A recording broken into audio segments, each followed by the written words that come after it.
Hace algunos días, el doctor Antonio Lascano, de la Facultad de Ciencias de la UNAM, brindó una conferencia en el Auditorio Antonio Caso de la Universidad Nacional con motivo del aniversario de un famoso libro que fue publicado hace algunos años por Erwin Schrödinger, que se denomina What is Life? ¿Qué es la vida? Este libro realmente conmocionó en su momento a la comunidad científica porque indiscutiblemente ayudó a que el proceso gradual de maduración de la comprensión de la naturaleza de la vida aumentara y hoy por hoy su libro, junto con otros de título similar que ha habido antes y después de él, forman parte de la literatura básica que cualquier persona dedicada a las ciencias de la salud, a la biología, tiene que leer, que tiene que recorrer para poder comprender el misterio de la vida. Sin embargo, en esta misma exposición, el doctor Antonio Lascano arriesga importantes hipótesis sobre la condición del embrión humano, sobre todo cuando está en etapas tempranas de desarrollo, como es la etapa que denominamos cigoto. Y él llega ahí a conclusiones que son cuando menos cuestionables, porque afirma con todas sus letras que el embrión humano temprano no es persona, no es sujeto de derechos. Avanza el argumento ya muy tratado por otros autores de que la insuficiencia del sistema nervioso central, el cual se desarrolla, y esto es cierto, a partir de las 12 semanas de gestación intrauterina, al no haber aparecido, al no haber ni siquiera los más rudimentarios procesos mentales, entonces no habría un sujeto de derechos auténticos y por lo tanto no habría persona humana. Vamos a tratar de hacer el mismo recorrido, un recorrido análogo al que él hizo en una conferencia de prácticamente 2 horas, en unos cuantos minutos, y tratar de resolver algunas de las cuestiones que él presenta como argumentos para tratar de mostrar que el tipo de vida que tiene el embrión humano no puede ser considerada vida personal. El doctor Lascano, con motivo del aniversario del libro What is Life de Schrödinger, hace un recorrido por una serie de autores, de escuelas de pensamiento al interior de la biología, que se encuentran principalmente dentro del universo que se denomina la filogenética, es decir, la búsqueda del origen de las especies y en el fondo del origen de la vida. No estamos aquí hablando de la vida humana, sino de la vida humana en sentido absoluto. El doctor Lascano es un experto, entre otras cosas, por ejemplo, en exobiología, es decir, en la detección de posibles formas de vida en algunos otros lugares más allá del planeta Tierra. ¿Qué quiere decir? Que sus conocimientos biológicos, obtenidos con estudios de muchos años aquí en México y en otras partes del mundo, le han ayudado a ser un experto en qué es la vida en sus formas más rudimentarias, cuáles son las principales teorías sobre su origen, tal vez en la Tierra primitiva o tal vez en algunas otras condiciones tal vez fuera de nuestro planeta. Es decir, en ese universo de teorías en donde, por ejemplo, aparece como una figura muy importante la obra de Charles Darwin, él es un experto. Él es un experto también, por ejemplo, en cuestiones de fisiología y anatomía celular. Es decir, nos sabe explicar cuál es el papel de los genes, de los organelos, en qué consiste una célula. Este territorio, el de la filogenética, no es el mismo territorio del estudio de la embriología experimental o de la biología del desarrollo o de la biología molecular asociada a la biología de la reproducción. Dicho de otra manera, hay otro territorio en el mundo de la biología que no es el que el doctor Lascano domina principalmente, que es el territorio de la ontogenética. La ontogenética es justamente esa área de la biología que se dedica a investigar el origen de la vida humana, no en el sentido de qué especie es la precursora del ser humano, sino cuál es el desarrollo embrionario que se va dando poco a poco al interior del vientre de la mujer. Este tipo de área de la biología está muy cercana a la biología de la reproducción. Hay que estar familiarizado con los órganos reproductores, con su fisiología, con el modo como generan unas peculiares células reproductoras que son el óvulo y el espermatozoide, y el modo como se realiza propiamente hablando la fecundación. ¿Por qué comienzo con esto? porque el hablar, por ejemplo, de un libro tan importante como El origen de las especies de Charles Darwin, o El origen de la vida de Oparin, o ¿Qué es la vida de Erwin Schrödinger?, es un estudio necesario para entender la vida humana en general, incluidos los problemas sobre el desarrollo embrionario humano. Sin embargo, este estudio necesario no es suficiente, porque es importante descubrir no solo la especificidad de lo vivo y su irreductibilidad a sistemas materiales complejos, sino la especificidad del viviente humano, del tipo de vida propiamente humana, y el modo como ésta se realiza en un organismo que denominamos ser humano en sentido muy general y ya desde un punto de vista filosófico y eventualmente jurídico, persona. ¿Qué necesitamos saber o tomar en cuenta para que, sin negar todos los aportes de los grandes biólogos de los últimos siglos, podamos también ingresar al tema de la condición, del estatuto, llamémosle así, ontológico del embrión humano y eventualmente al reconocimiento del embrión humano como persona? Primero que nada tenemos que entender que el ser humano ordinariamente surge por la fecundación, es decir, por la unión de dos células reproductivas, de dos gametos, el óvulo y el espermatozoide. El doctor Lascano en su conferencia nos dice que los gametos ya son vida humana. Él dice textualmente, la vida humana comienza con los gametos, no con el cigoto. Este es un grave error, no de orden filosófico, sino de orden estrictamente biológico. Porque los gametos indiscutiblemente son células humanas, pero no tienen el genoma humano completo. Es decir, son células haploides, con la mitad de la carga genética. Si los juzgamos con los criterios para la determinación de un organismo individual de especie humana, no los cumplen, primero que nada, porque la carga genética es incompleta. Por lo tanto, proprie dicitur, propiamente hablando, el espermatozoide por separado y el óvulo por separado todavía no son vida humana en tanto que humana, aun cuando sean células reproductoras muy comprometidas con la gestación de un nuevo organismo individual de especie humana. ¿Cuál es la vida humana propiamente hablando? La vida que, entre otras cosas, entre otras características que a continuación analizaremos, tiene carga genética completa, es decir, que inicia con una célula con carga genética diploide, es decir, con sus 23 pares de cromosomas. En sentido general, aunque puede haber algunas patologías, algunas enfermedades genéticas, donde puede aparecer un cromosoma de más, un cromosoma de menos, pero cuando existen estas dos cadenas eslabonadas de DNA, que brotan en parte por la fusión de los pronúcleos del óvulo y del espermatozoide, podemos ya decir que hay un organismo individual de especie humana. ¿Por qué insisto tanto en la palabra organismo? Porque el corazón, un pulmón, una célula de la piel o una célula reproductora como el espermatozoide o el óvulo no son organismos. Los órganos no son organismos, las células no son organismos. Hay un capítulo de la filosofía muy importante con el que algunos biólogos se tienen que familiarizar, que es el estudio de las partes y los todos. Esto ha dado lugar, por ejemplo, a toda una rama en la filosofía que se suele llamar mereología y que estudia justamente cuáles son los criterios objetivos, no subjetivos, no imaginarios, no fantásticos, no sobrenaturales. ¿Cuáles son los criterios objetivos para detectar que estamos delante de un todo y no de una parte?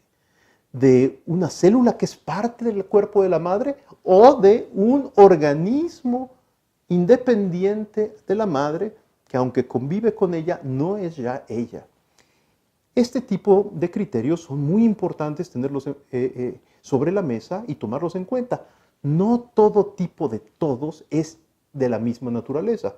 Por ejemplo, un todo social es un ser de orden moral que indiscutiblemente no tiene condición substancial. Un perro vivo sí tiene una condición sustancial. Por lo tanto, son dos distintos tipos de sistemas, el sistema social y el sistema orgánico que llamamos perro. Cuando hablamos del sistema cardiovascular, del sistema digestivo, también estamos hablando de sistemas, pero no tienen la condición sustancial propia del perro que posee, por así decirlo, sistemas en su interior. Dicho de otra manera, la palabra sistema o la palabra todo son palabras análogas que se usan en distintos planos y niveles para reconocer cierto tipo de unidades. Algunas unidades mucho más fuertes, como cuando estamos frente a una sustancia auténtica, algunas otras unidades un poco más tenues, más débiles, como cuando estamos hablando de un subsistema del sistema orgánico, como puede ser el sistema digestivo, o cuando estamos hablando de un sistema social hecho de muchas personas que a través de su sociabilidad y eventualmente a través de pactos se vinculan entre sí. ¿Por qué hacemos estos primeros comentarios? Para reconocer algo muy importante. A partir de la fusión de los pronúcleos, es decir, a partir del momento de la fecundación, ya no estamos frente a una parte, sino un todo. No estamos frente a un órgano, sino un organismo. No estamos frente a una célula, sino frente a un organismo unicelular de especie humana, taxonómicamente detectable como de especie humana a partir de su código genético. ¿El código genético es suficiente para detectar que estamos delante de una persona humana? No. Es necesario, pero no suficiente. Muchas veces las personas que no reconocen el estatuto personal del embrión humano suelen criticar fuertemente a católicos y no católicos defensores de la vida humana naciente, diciéndoles, si el código genético fuese suficiente para la definición de la persona como persona, la caspa simplemente sería un genocidio. ¿Por qué? Porque células con código genético completo caerían muertas una y otra vez en torno nuestro. Esta objeción es importante entender que es verdadera, porque el código genético completo es una característica necesaria, pero no suficiente. Esta expresión de necesario pero no suficiente es algo muy interesante porque nos permite ver que necesitamos pasar por un checklist mucho más amplio que el del código genético para estar delante de manera auténtica de un organismo individual de especie humana que pueda ser reconocido como persona. Además del código genético completo, ¿qué otras cosas se requieren y de hecho se encuentran en el embrión humano temprano, particularmente en el embrión unicelular que llamamos cigoto? Una segunda característica, además del genoma humano completo, es el que el embrión humano temprano tiene metabolismo propio. ¿Esto qué quiere decir? Que los intercambios energéticos que digámoslo así, definen la vida de la madre, ya no son los del embrión, y los del embrión ya no son los de la madre, sino que cada uno tiene su propio proceso de nutrición, de asimilación, de salvaguarda de la energía, de procesamiento de esta energía en trabajo. Y en el caso del embrión, esto permitirá la multiplicación celular ordenada y eventualmente el surgimiento de tejidos cada vez más especializados que darán lugar a órganos y estructuras complejas, a sistemas complejos y al organismo humano ya maduro. Cuando estamos delante de un cigoto, estamos delante de un organismo humano. Organismo individual de especie humana, no maduro, con capacidades diferentes. Es decir, que tiene una discapacidad temporal por falta de desarrollo ontogenético. Por eso podemos decir, y tal vez más adelante esto será mucho más contundente conforme vayamos avanzando más en la explicación, podemos decir que el embrión humano temprano le aplica todas las normas y leyes que existen a nivel nacional e internacional para la protección de personas con capacidades diferentes. Es decir, toda esa amplia legislación que los seres humanos hemos creado para proteger la dignidad y los derechos de los discapacitados, aplican al embrión humano temprano con una salvedad y una cuestión muy curiosa, que esta discapacidad que tiene el embrión humano temprano es temporal, el embrión humano merece protección mientras sus capacidades se van desarrollando y desplegando. Esto significa que el embrión humano es algo así como un ser prepersonal. En algunos algunas exposiciones se suele hablar de que el embrión humano temprano es algo así como un ser anterior a la especie humana o un ser anterior a la condición personal, y a veces hasta se utiliza una terminología de cuño aristotélico diciendo que es un ser humano en potencia. Todas estas son afirmaciones gravemente erróneas. ¿Por qué? Porque aunque el embrión humano temprano no tiene desarrolladas todas sus capacidades, las tiene ya en potencia. Pero el tipo de potencia que posee el embrión, por ejemplo, la potencia para pensar y decidir, la capacidad para pensar y decidir, que se encuentra albergada en estructuras celulares precursoras del sistema nervioso central, por ejemplo, se denomina potencia activa, no potencia pasiva. ¿Por qué esta distinción filosófica es relevante en este momento? Porque cualquier persona que se introduce al pensamiento básico en materia de filosofía, particularmente de un autor antiguo como es el buen Aristóteles, sabe muy bien que la potencia activa es un modo de acto, que solamente existe cuando hay un ser en acto capaz de. En otras palabras, para poder pensar, antes hay que ser. Y porque soy, puedo. Porque soy, puedo. En otras palabras, delante del embrión humano estamos delante de un ser en acto, con potencias activas que requieren ciertamente de cierto grado de organización celular para poderse ejercer. Pero el sujeto del que estamos hablando, que es el sujeto de imputación de operaciones y eventualmente, cuando sea consciente y libre de responsabilidades, este sujeto ya es en acto y todavía no despliega todas sus capacidades activas, pero el sujeto ya es en acto. Si no fuera en acto, si fuera pura potencia pasiva, no sería. Este no es el momento tal vez para explicar todas las cuestiones técnicas respecto de en qué consiste propiamente hablando la potencia pasiva pura y distinguirla de las potencias activas. Baste simplemente en este momento decir que si caracterizamos al embrión humano como algo así como persona en potencia o algo así, tenemos que decir que eso es falso porque estamos delante de un sujeto que ya es y por lo tanto es en acto. La noción de acto y de ser son nociones que siempre van de la mano, son como un binomio inescindible y una explica a la otra. Y gracias a eso, gracias a que ya es un alguien, puede. Primero poquito y después mucho.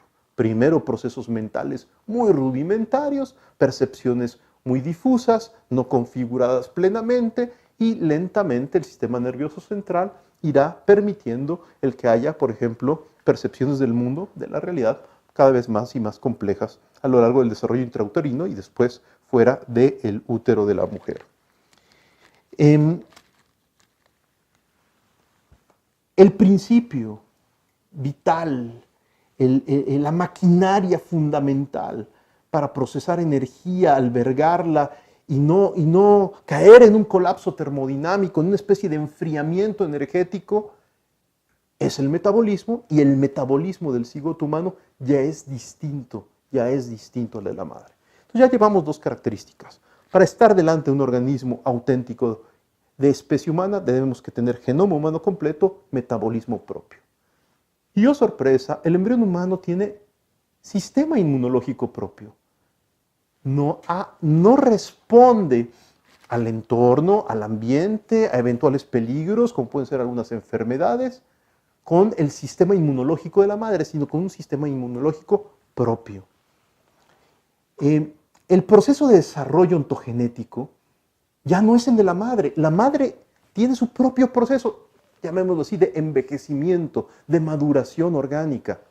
La madre a lo mejor tiene 18 años, 20 años, 25, 30, e irá madurando a propia dirección. Mientras que el óvulo recién fecundado tendrá su propio proceso de desarrollo ontogenético.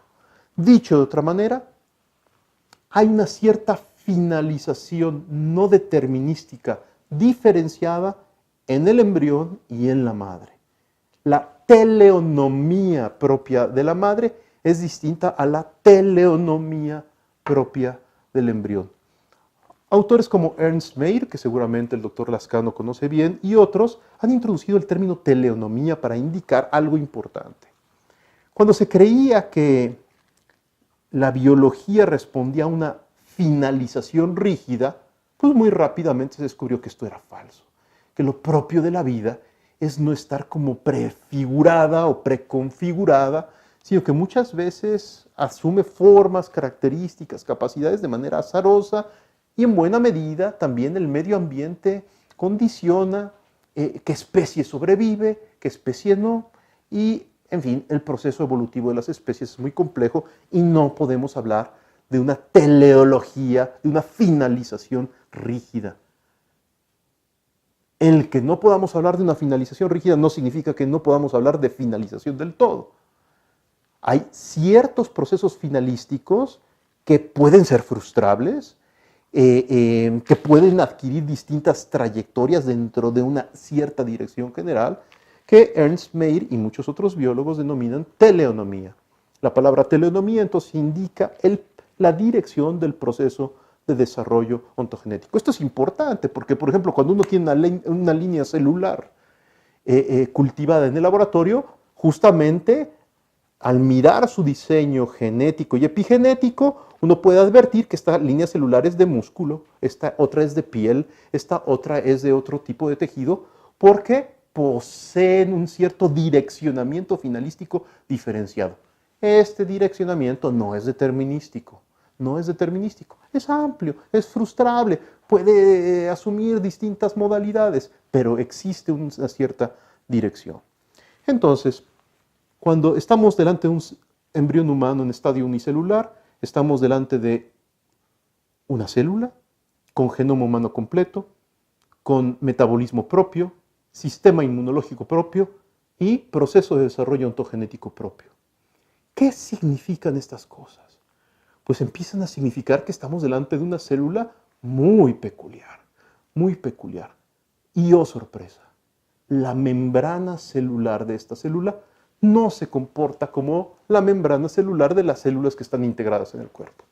De hecho, la fecundación del óvulo por parte del espermatozoide se da en un momento en que el óvulo es expulsado de la zona en donde ha sido creado al interior del cuerpo de la mujer. La fecundación, la zona de fecundación, que normalmente es una cierta parte de las trompas del falopio, se da con el encuentro del espermatozoide y el óvulo recién fecundado no está adherido al cuerpo de la mujer. No hay motivo empírico alguno para decir que el cigoto, es decir, el embrión humano unicelular, es parte del cuerpo de la mujer porque ni siquiera está ensamblado físicamente. Normalmente se tarda de 7 a 8 días para que se implante. Es decir, para que en una de las paredes del endometrio el óvulo recién fecundado se instale y empiece a tener una relación peculiar con la mujer, que es una relación nutricional. En efecto, la relación entre el cigoto que se implanta en las paredes del endometrio y la mujer es una relación nutricional. ¿Esto qué quiere decir? Que el cigoto es altamente dependiente, pero no vive con la vida de la madre, sino ya con vida propia, con vida propia. No es lo mismo independencia y autonomía. Todos los seres humanos, no solamente dentro del vientre de nuestra madre, sino los niños, los jóvenes, los adultos, los ancianos, vivimos bajo una red muy amplia de dependencias. Somos seres vivos, somos animales dependientes, pero que gozamos de una cierta autarquía anterior a las propias decisiones libres. ¿A qué tipo de autarquía nos estamos refiriendo? A que todo el proceso de desarrollo ontogenético del embrión humano, su metabolismo propio, su sistema inmunológico propio, el comportamiento de la membrana celular sui generis, muestran de que el embrión humano es un sistema causal autónomo, de base biomolecular, con genotipo humano, direccionamiento telenómico a término, y justamente estas palabras que he mencionado en este momento y que pueden sonar un tanto técnicas, lo que quieren decir es que estamos delante de un todo que se está desarrollando, que ya pertenece a la especie humana, que ya es un individuo particular y concreto, un organismo individual de especie humana, y a ese tipo de seres, animales individuales de especie humana, es a lo que la Declaración Universal de los Derechos Humanos y la Constitución de la República reconocen precisamente como personas. El doctor Lascano insiste en algunos momentos de su conferencia en que es el pensamiento, la activación del sistema nervioso central lo que define a la persona como persona. Este es un grave error que ya Max Scheler, por ejemplo, entre otros filósofos a lo largo de la historia del pensamiento, ha denominado actualismo. El grave problema del actualismo consiste justamente en lo siguiente. Lo que hace a la persona, ser persona, no es un estándar de eficiencia, no es un modo de hacer. Pondré unos ejemplos brevísimos simplemente para ser muy claro. Lo que te hace a ti y a mí ser personas es nuestro nivel económico. La respuesta es evidente, claro que no. Pobres, ricos, tenemos la misma condición personal, la misma dignidad, los mismos derechos y merecemos igual respeto. ¿Por qué? Porque ningún estándar de eficiencia económica define a la persona como persona. ¿Las preferencias políticas definen a la persona como persona?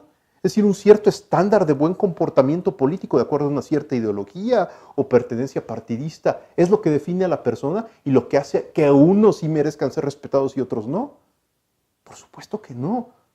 Ningún estándar de eficiencia política es lo que nos define como personas. De la misma manera podemos hablar de que ningún tipo de conducta moral o sexual define a la persona como persona.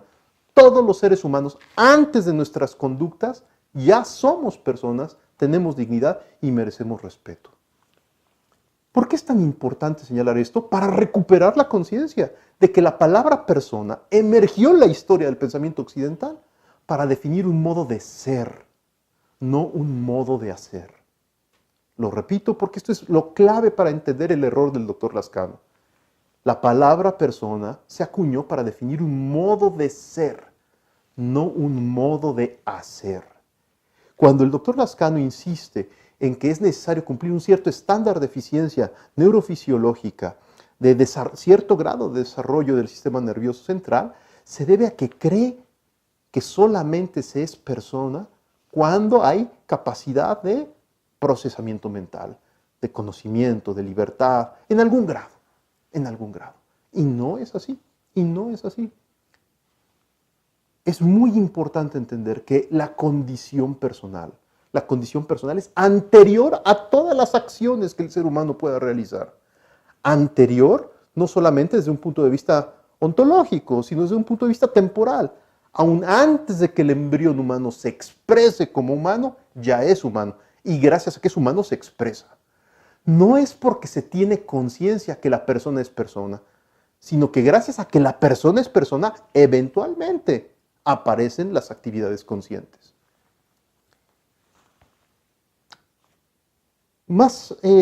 Conforme va avanzando el doctor Lascano en su exposición, también afirma cosas como el embrión humano temprano no es más que una masa de células.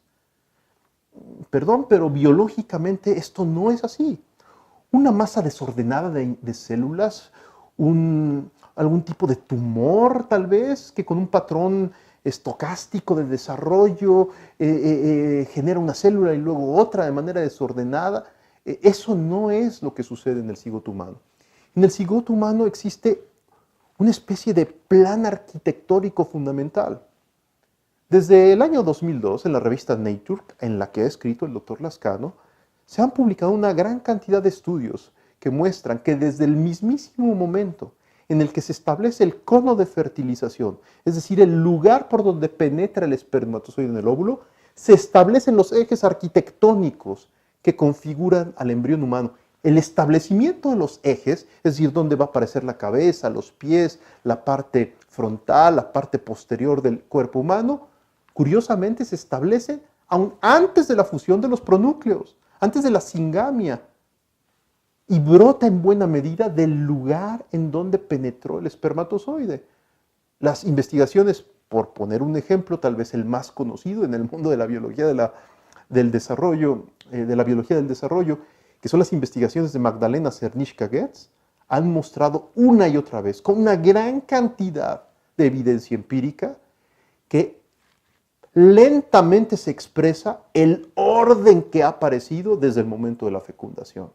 Es decir, en el momento de la fecundación, no solamente gracias al genoma, sino aún a partir de procesos bioquímicos complejos que se dan al interior del óvulo recién fecundado, empieza a aparecer un proceso ordenado de configuración que generará la multiplicación de las células ordenada y eventualmente la diferenciación tisular. Es decir, que aparecen distintos tejidos especializados. La primera diferenciación, todos la sabemos, es que una de las dos células en el embrión humano de dos células, una de las dos células dará lugar a la masa celular interna, es decir, al bebé, y la otra célula será la responsable de generar los tejidos de soporte, la placenta, el cordón umbilical y otras estructuras parecidas. No es una masa de células más o menos desordenada, azarosa, sino que es una masa organizada de células que se comporta al modo de un todo, altamente dependiente de la madre, por ejemplo, desde el punto de vista nutricional, pero ya con una autonomía, con una capacidad autopoyética propia, por usar el lenguaje, por ejemplo, de Varela y Maturana, que nos han enseñado que una de las características, no la única, de los sistemas vivos es su capacidad de autopoiesis, su capacidad de ser como capaces de tener un plano, crear la construcción de una cierta edificación a partir de ese plano, y luego el resultado se vuelve a su vez otra vez plano para el siguiente paso de desarrollo. A esto es a lo que le denominan Maturana y Varela autopoiesis. El cigoto es un organismo, es un sistema causal autónomo, autopoiético. Es decir, que se está organizando, aumentando en complejidad bajo un plan, un diseño que, no todo, pero una parte muy importante, se encuentra albergado en el genoma y en la información epigenética que va expresando a los genes de una manera peculiar. Un argumento que el doctor Lascano no menciona, pero que es muy común, y simplemente por eso lo mencionamos ya para finalizar esta reflexión, es que el embrión temprano está indiferenciado, como si no tuviera ningún telos, ningún fin preciso. ¿Por qué? Porque es una célula totipotencial.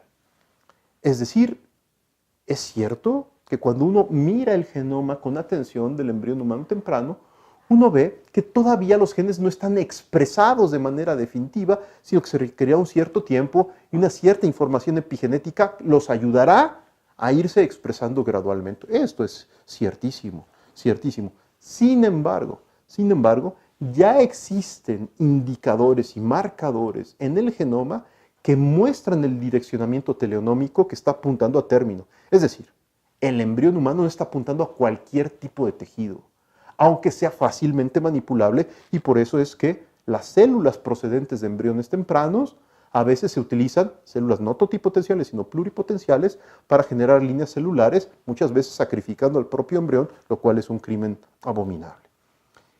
El punto aquí es, el embrión humano temprano, aún en su momento más primario, tiene ya un cierto direccionamiento identificable por el modo como los ciclos de metilación y desmetilación del genoma, que van ayudando a que la información epigenética sea de un modo y de otro, es decir, que vaya despertando el genoma y se vayan activando cierto tipo de genes, eso ya está sucediendo al interior del genoma y apuntan en cierta dirección, no a cualquier dirección de manera indeterminada, sino una cierta dirección que está orientada a término, es decir, a el ser humano maduro.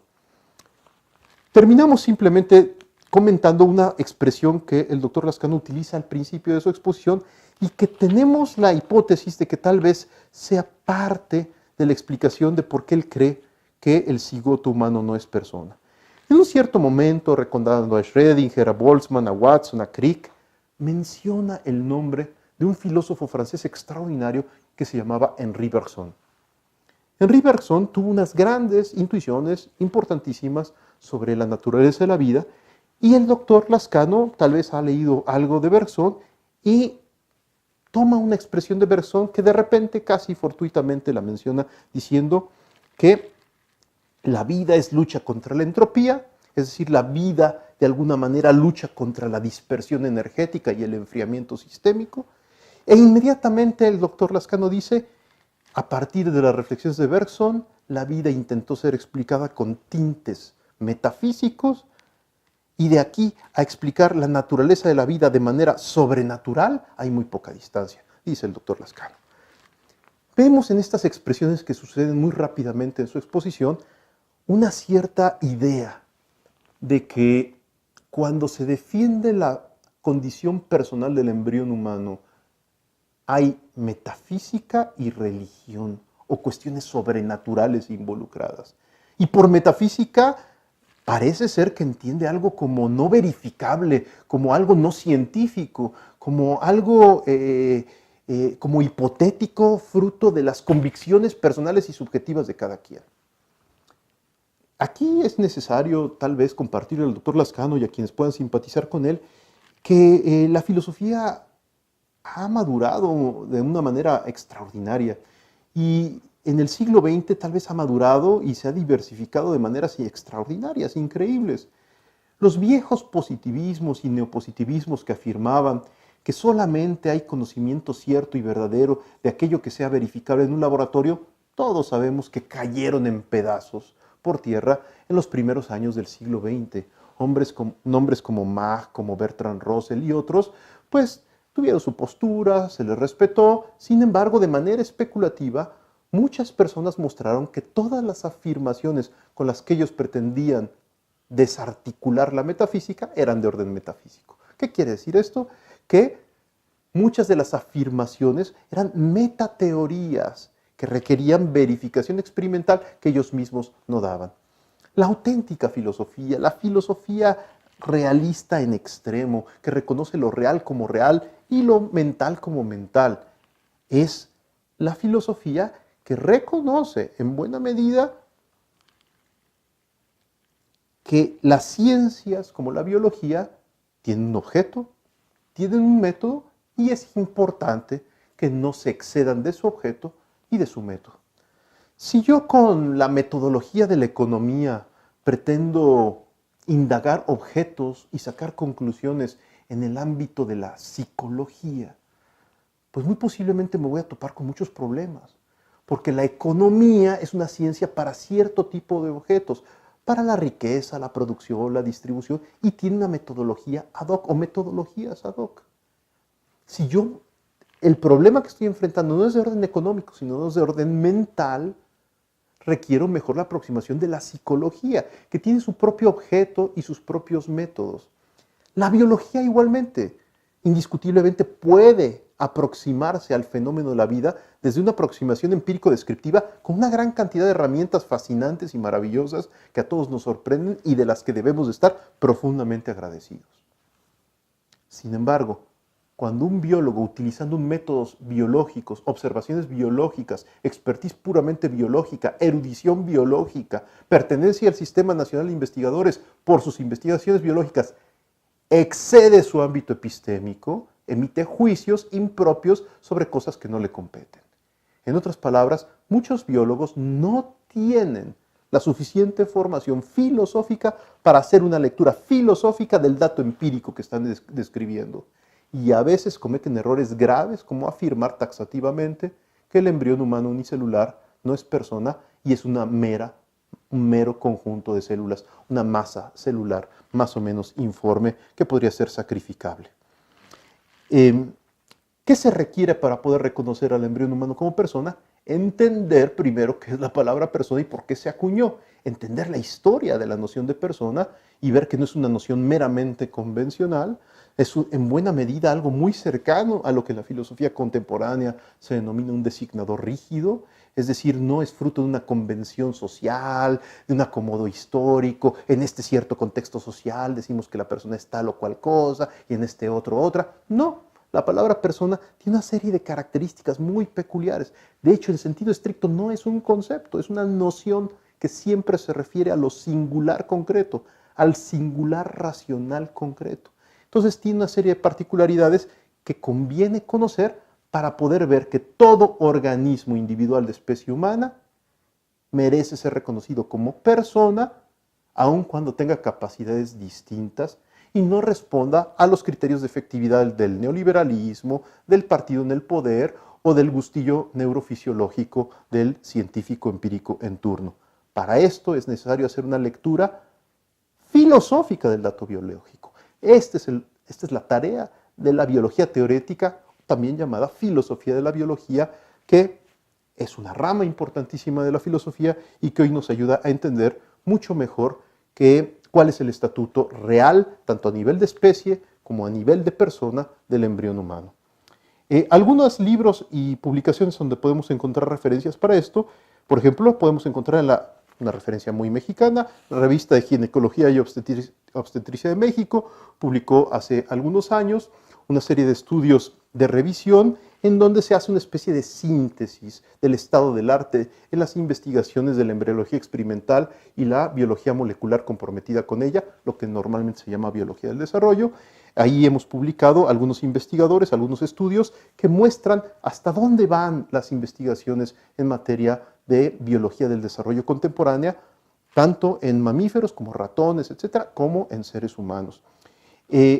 Dos libros que además afrontan el tema del aborto y el tema de si es legítimo desde un punto de vista del derecho y de la justicia sacrificar a los seres humanos con capacidades diferentes cuando están en estadio unicelular. Son estos, por ejemplo, El debate de la vida, publicado en Editorial Porrúa hace algunos años por Jorge Trasloceros, de uno de los institutos de investigación de la UNAM, y Vida humana y aborto, otro estudio importante publicado por Víctor Manuel Montoya y Diana Ortiz Trujillo, también en Editorial Porrúa. En ambos libros se encuentran estudios de su servidor y de otros investigadores desde un punto de vista estrictamente científico, sin apelar a seres sobrenaturales ni a convicciones religiosas, sino apelando a los datos estrictamente científicos, producto de la biología contemporánea del desarrollo, y a la mejor filosofía contemporánea que permite reconocer cuando estamos delante de una parte o de un todo, delante de un organismo o de un órgano, delante de una persona humana o de una mera célula que puede ser eventualmente disponible por parte de nuestra libertad sin mayor compromiso moral. Esperemos que estas explicaciones ayuden a descubrir que las cosas no las define un solo hombre y que al menos hay un debate abierto que merece ser atendido con racionalidad, con rigor y con fundamento científico estricto, antes que con pasión y con argumentos de autoridad que muchas veces no nos ayudan a que la verdad prevalezca y la justicia también. Muchísimas gracias.